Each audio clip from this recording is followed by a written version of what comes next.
Timothy was a timid, affectionate young man and a faithful follower of Saint Paul. He is part of the early church. We celebrate him along with Titus on January 26th. Timothy was the son of a Greek father and a Jewish mother. His convert mother raised him as a Christian. Born in Lystra in present-day Turkey, he probably embraced the Christian faith during St. Paul's first visit to Lystra. On a return trip in the year 50 AD, Paul found Timothy so esteemed by the local Christians that he asked Timothy to join him in spreading the gospel on his missionary journeys.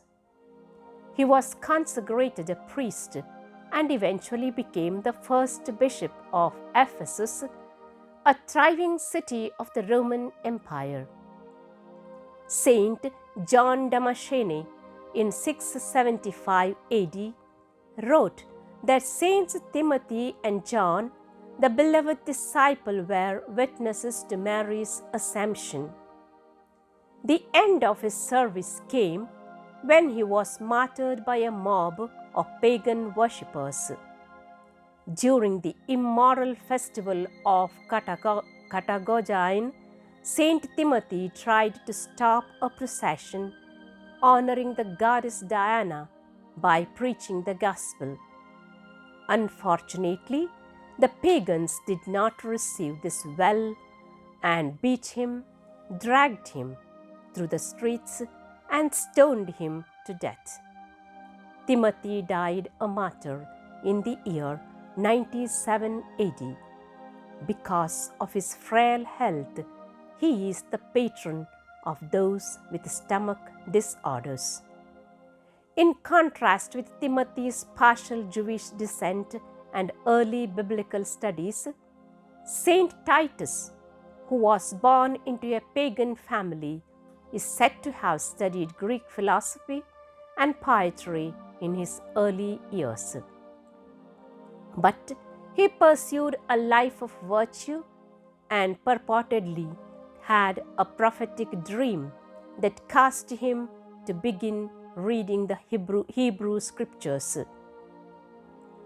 According to tradition, Titus journeyed to Jerusalem and witnessed the preaching of Christ during the Lord's ministry on earth.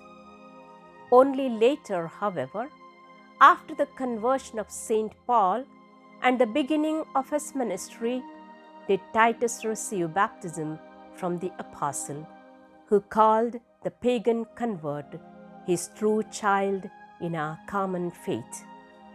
St. Paul was not only Titus' spiritual father, but also depended on his convert as an assistant and interpreter. Titus accompanied Paul to the Apostolic Council of Jerusalem during the year 51 and was later sent to the Corinthian church on 2 occasions. After the end of Paul's first imprisonment in Rome, the apostle ordained Titus as the bishop of Crete. Paul sent his only surviving letter to Titus around the year 64, giving instructions in pastoral ministry to his disciple as he prepared to meet up with him in the Greek city of Nicopolis. Titus evangelized the region of Dalmatia in modern Croatia before returning to Crete. Titus is credited with leading the Church of Crete well into his 90s, overturning paganism and promoting the faith through his prayers and preaching. Unlike Saint Timothy, Saint Titus was not martyred, but died peacefully in old age.